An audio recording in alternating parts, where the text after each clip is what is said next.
Good afternoon. Welcome to 3 o'clock with SOC. My name is Alan Canangasco Rubio, public ally serving with SOC. Today we have Pedro Hernandez. We're going to be talking about evictions. As you can see, I don't have my mask on today. We're still in a pandemic. There are still lots of people that have not been vaccinated. We are still doing these shows because it's important to us that you guys have these services, that you know about the services that are available. So now let's move on. Today's team is made of Andrea in comments, Marisol in producción. All of the team is working from home. We're still here for you guys, though. You can call us 414-672-8090 or soc at socmilwaukee.org. And the information is on the screen and in the comments. Give us or send us your messages, put a comment in, give us your opinion. If you have questions during the show, don't hesitate. Give us a quick like, give us a share. I know I do appreciate, we do appreciate all the likes and shares. Oh, doesn't look like we haven't had anybody yet. Maria just says hello, good afternoon, thanks for being here. So now let me see what else. Today's guest doesn't look like they've arrived yet, but let's talk about reminders for the rest of the week. Tomorrow, Thursday, we have Erika Villafuette. She is part of the executive team at Coral Central, and she's going to talk to us a little bit about the organization, how her organization helps the community, and the different kinds of services that they offer. She'll be here tomorrow, Thursday, and we'll be interviewing her. I'm sorry, Marlene will be interviewing her. On Friday, I think we're going to have a pre-recorded program. Not sure who's going to be here, but we will have different information about different services that nonprofits can offer.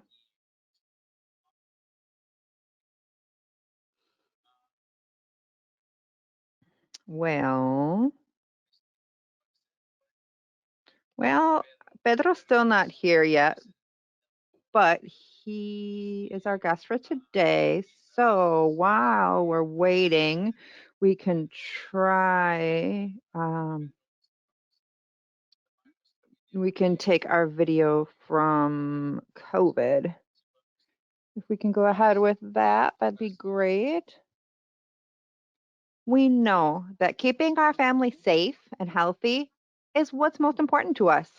That's why we're asking all of our families to get vaccinated against COVID-19. It's safe, effective, and free for any person over 12 years of old. You don't need any requirements like documents or insurance.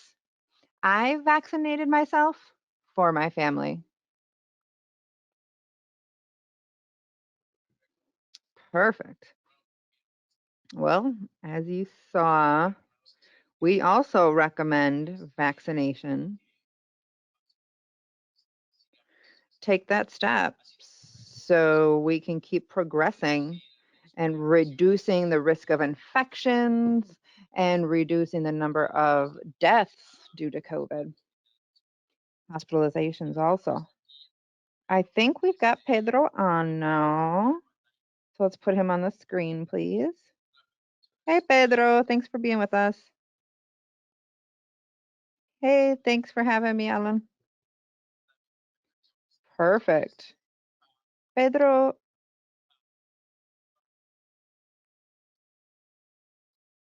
if you could tell us a little bit about your services, your guest that we keep having here on the forum. Thank you again, you, Alan, and SOC, for having me being a contributor here with 3 o'clock with SOC and Facebook Live. I am one of the lawyers that works here at Legal Aid Society. Um, it is an organization, nonprofit. We offer free services, free legal services. So we offer we cover different kinds of cases, all without cost. So you don't have to pay us. You won't get a bill from a lawyer for our services. And then me, myself in particular, I concentrate completely on the south side of Milwaukee. So, and it doesn't matter your immigration status, we provide services. The only thing that we don't do is immigration and family law. So, like divorce, custody, we don't do those. Defense, renters, bankruptcy, unemployment, real estate, wills, living wills. We do all of those services, all without cost to the client. Perfect.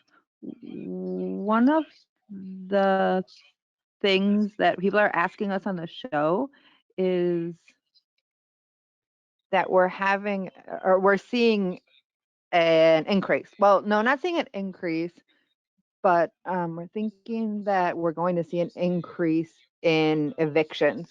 So we've been talking about that for a while now. And it seems like this is the last month that the CDC allocated or said that they have the ability to not pay their rent by applying to the moratorium. So, can you tell us a little bit about that? And what is the application of the law and how this can help renters? Of course, Alan. What you're mentioning right now is an order that was approved by the CDC under an executive order of the president. It started under President Trump and has continued with the authorization of Congress and President Biden. It limits the cases and kinds of evictions that owners of properties can do. So basically, they're limiting the cases where if you can't pay your rent because of loss of income caused by COVID or the pandemic in general, if you lost your hours, if you lost your job, maybe you got laid off because of the pandemic, this protection is for you guys. As you mentioned, it was extended. The order was extended. The protection was extended more than one time, but it finishes the June 30th, so the 30th of this month. We haven't seen any indications that they're going to extend it again. So we have to talk about the realities for when this protection is done. And like we mentioned before, it's not an immediate protection or a complete protection. To be able to qualify, you have to swear under legal oath that you have tried. You have to submit your income. You have to show that you've lost income, that you have applied for other programs and assistance, and you've been denied. Also, you have to show all of that, including the swearing in to the owner. If you do all of those things, that will assure that you're protected. So The reality is that by the end of this month, if you haven't been able to satisfy the balance that you have with your rent that you owe to the owner can come the next day and say everything is due. That's why it was and is so important that you apply for assistance programs. Like in community advocates here over on 7th in Wisconsin or James Lovell in Wisconsin with the SDC or other organizations that are around, other groups that are trying to help. So that's what could happen. We know that we could see an influx of cases starting in July. We've also seen more and more clients that are facing evictions. So people are preparing to have to go to court when this order ends from the CDC.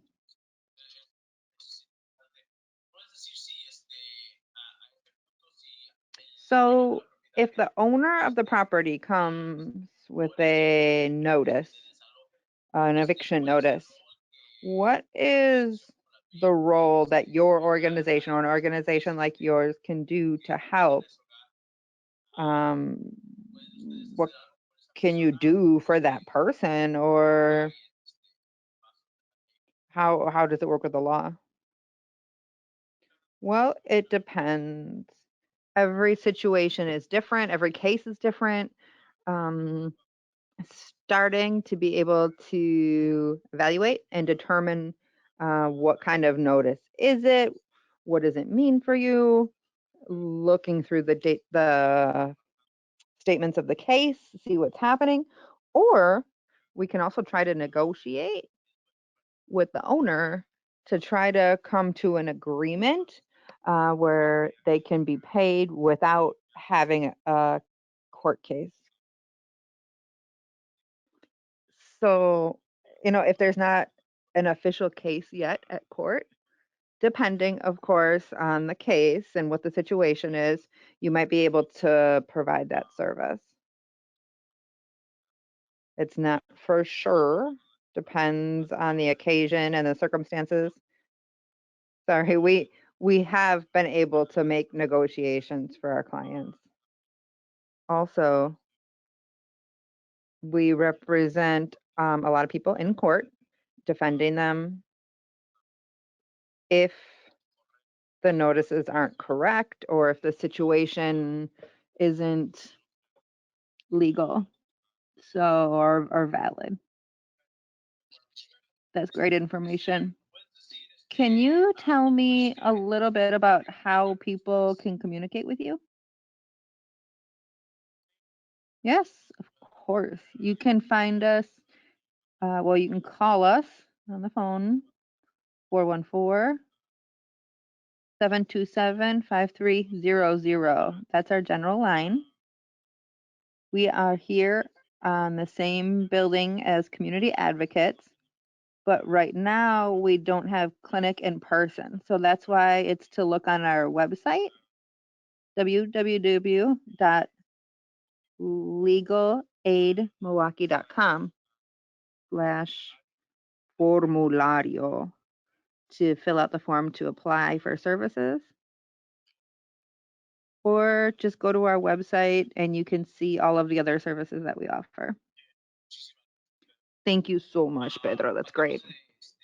You were also mentioning that you guys are not doing in-person services. And so one of my questions is about the mobile clinic that Marquette does. Are you guys helping with that? I was seeing on your calendar that's something that you guys had, but I don't know, maybe you can correct me on that. Yeah. So before the pandemic, we did associate with that mobile clinic.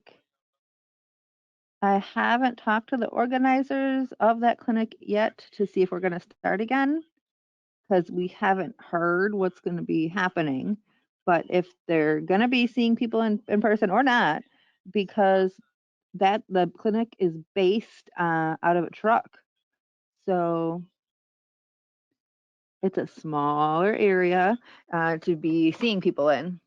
So that's why we have to talk to the people at Marquette to see if that's something that they're going to be doing to see people in person, or are they just doing it by phone?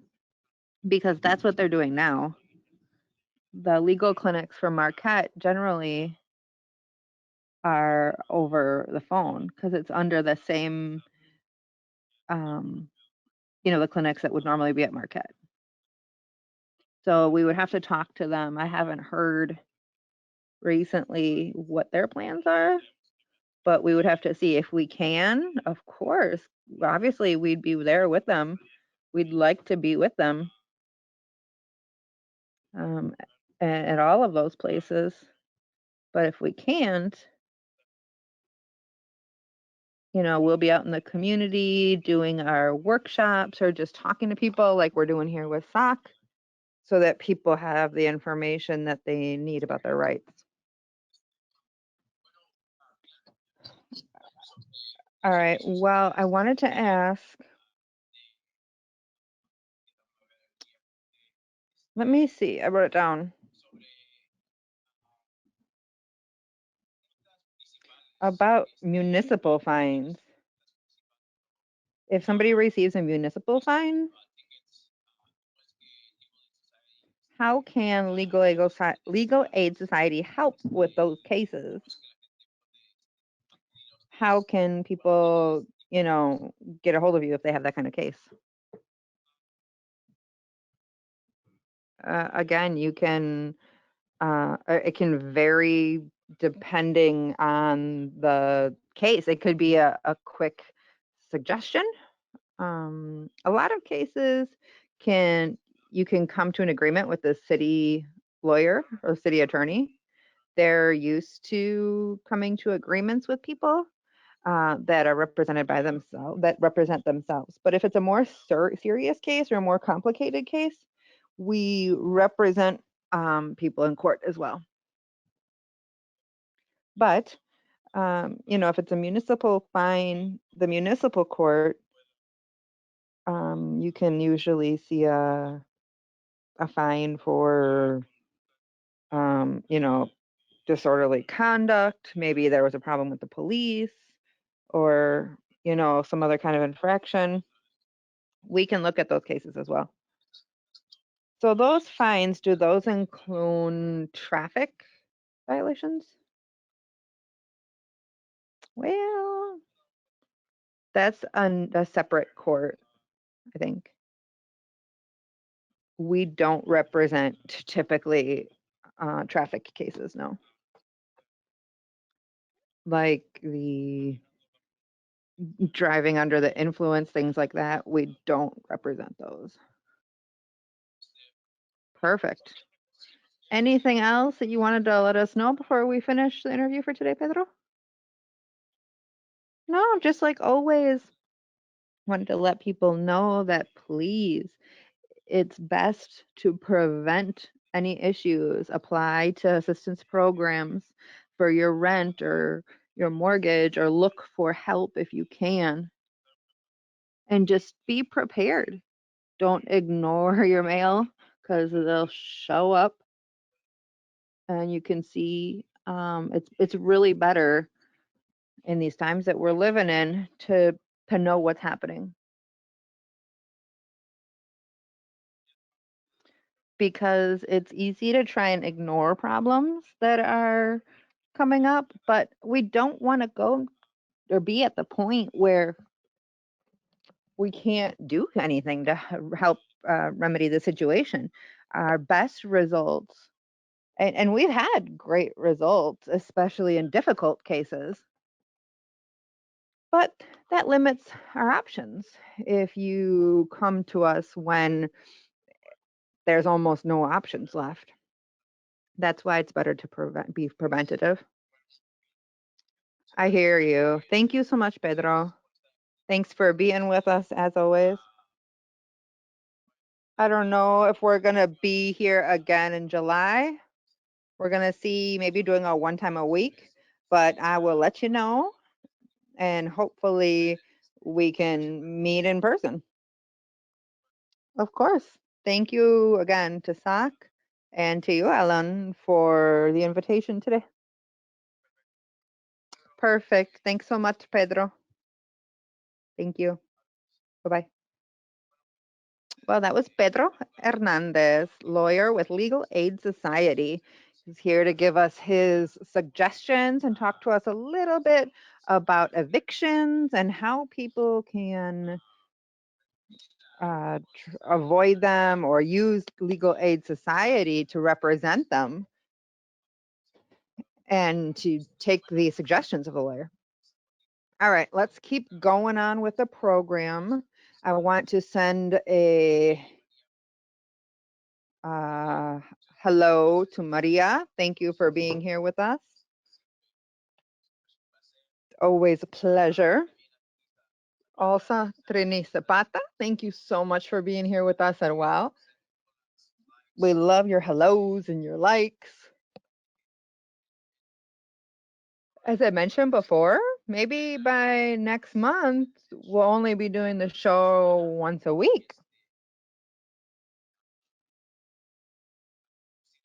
Or we'll be reducing the time that we do it. So hopefully we'll be still having a show in Spanish. I'm sure we will. All right. Let's keep going with the next segment, which is a community resource. So for you guys today, I have a resource that I usually talk about the services at the libraries. But the last time I was looking on the screen or on their internet page, I saw that they have a calendar with different services that talks about all the different events that are going on throughout the month. So basically it's a calendar, and I want to show you guys that here in the comments. So I'm going to share my screen, and that way we can look at the calendar. All right, here we go. So as you can see, June 2021, here are the different titles of the events that the library has. So the events that I always like to share with you guys are the events like, for example, Tuesday the 8th, yesterday, they had a conversation in English, and those are services for people that are learning English, so the ESL people. Also, we're looking at on Friday, they're going to have a story time. So for bilingual kids, English and Spanish, you can use this resource to practice your Spanish.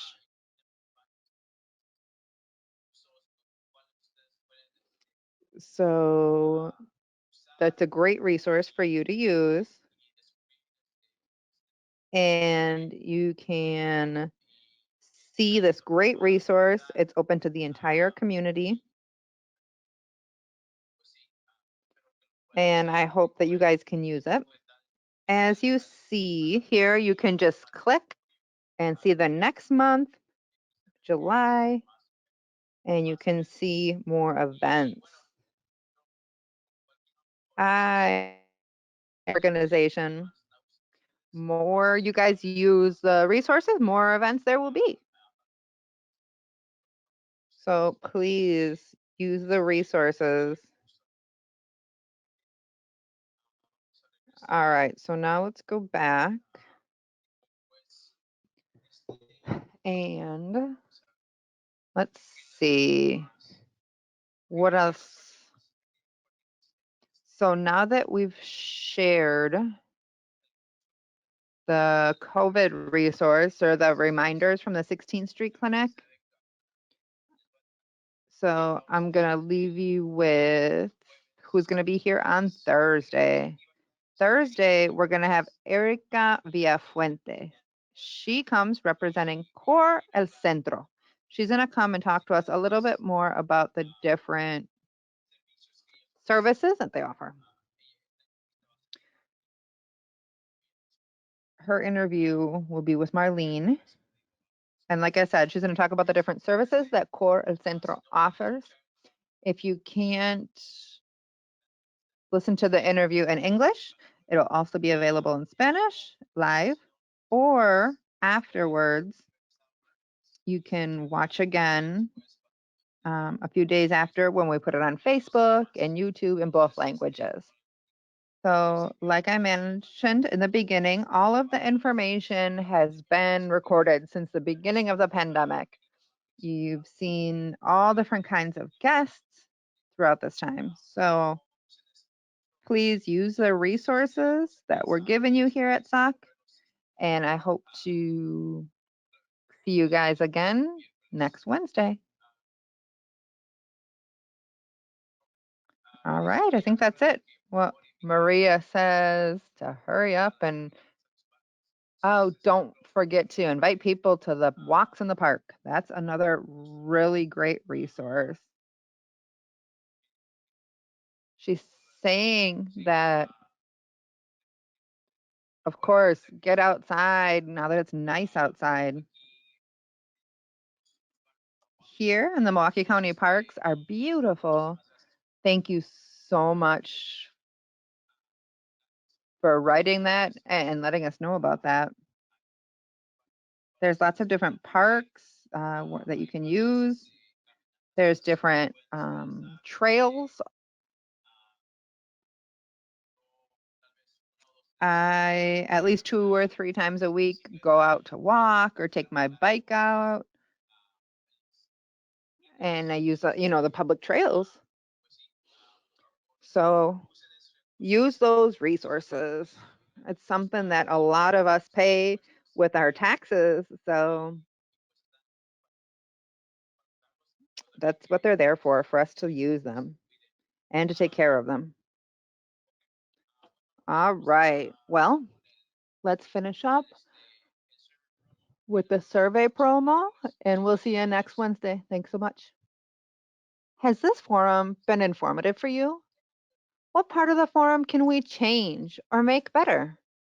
Let us know responding to a quick survey that can be found in the comment section so we can keep the forum going for residents. And thank you for tuning in.